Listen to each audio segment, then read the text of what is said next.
Do you remember in one of the videos recently I talked about attitude, and I talked about the NLP attitude, which is as close as I've ever come across to a good general purpose attitude to get you through life. And the 5 component parts of the NLP attitude are curiosity, a sense of awe and wonder, a sense of adventure, a desire to learn, and a sense of fun, a sense of humour. And I think you'd agree with me that going through life with that attitude, with all of those parts of you present and turned up, life's going to be fun, life's going to be interesting. When I was a child, I was fascinated by maps. I had a map of the world paper map of the world that I used to carry around with me. And I'd look at the names of the countries and they all sounded so exotic, places like Tristan da Cunha and Fiji and Mauritania and Macedonia. And I used to wonder first of all, I used to wonder if I'd ever go there. But I wondered what it'd be like to grow up in these countries, and what did people do, and what did people eat, and what did people believe. But as I got older, I stopped being interested in maps because being an adult took over, and there was no time for the world around me anymore, and there was certainly no time for sitting in wonder staring at a piece of paper.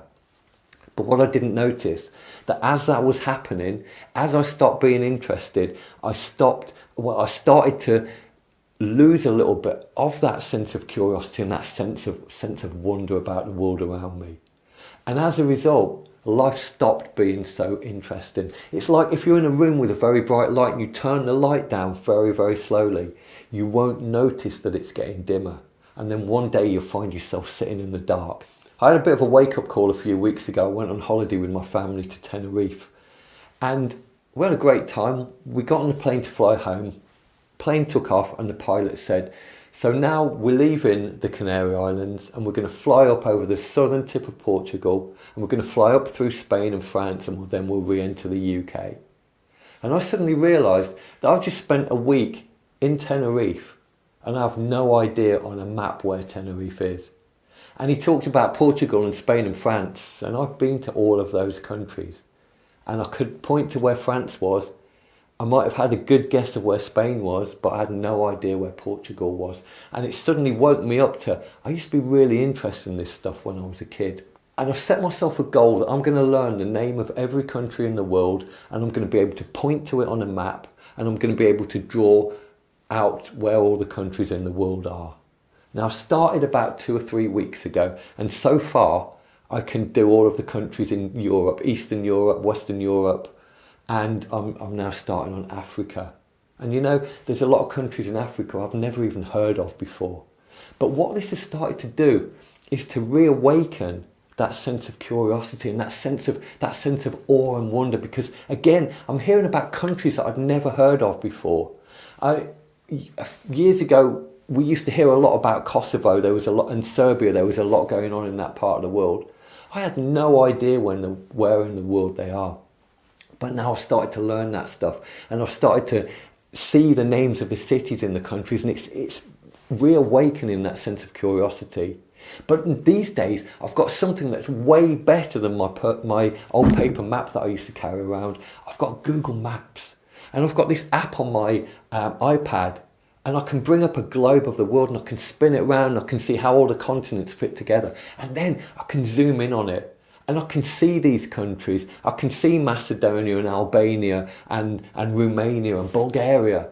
And then I can start to zoom in on them and I can see the names of the cities as well. I can see where the populated areas are. And I can see the names of the lakes and the mountains. And once again, I'm starting to wonder what would it like to be there.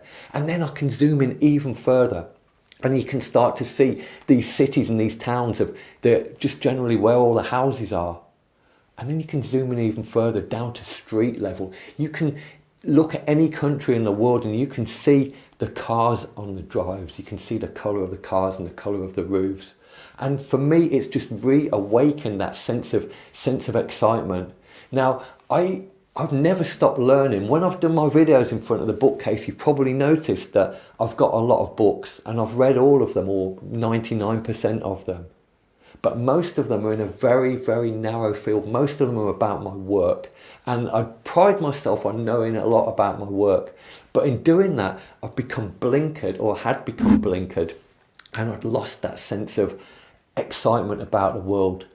And what it's done, it's kind of reawakened this wider view of the world that I live in.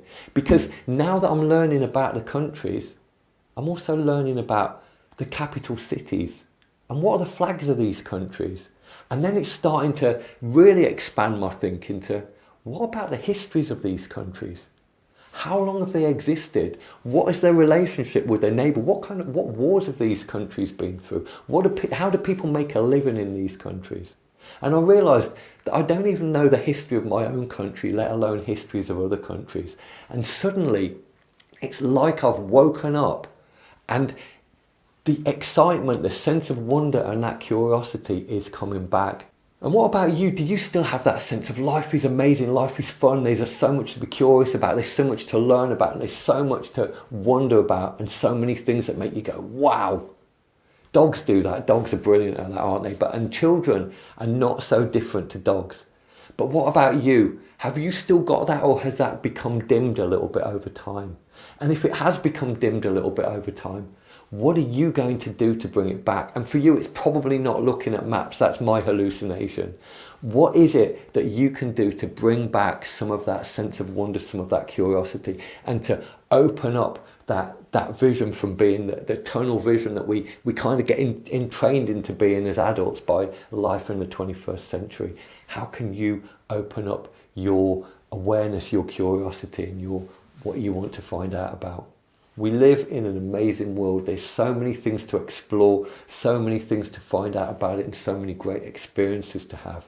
But if we allow ourselves to become too blinkered, then we lose sight of everything that's around us. And that'd be a great shame, because we'd miss out on some of the greatest things that life's got to offer.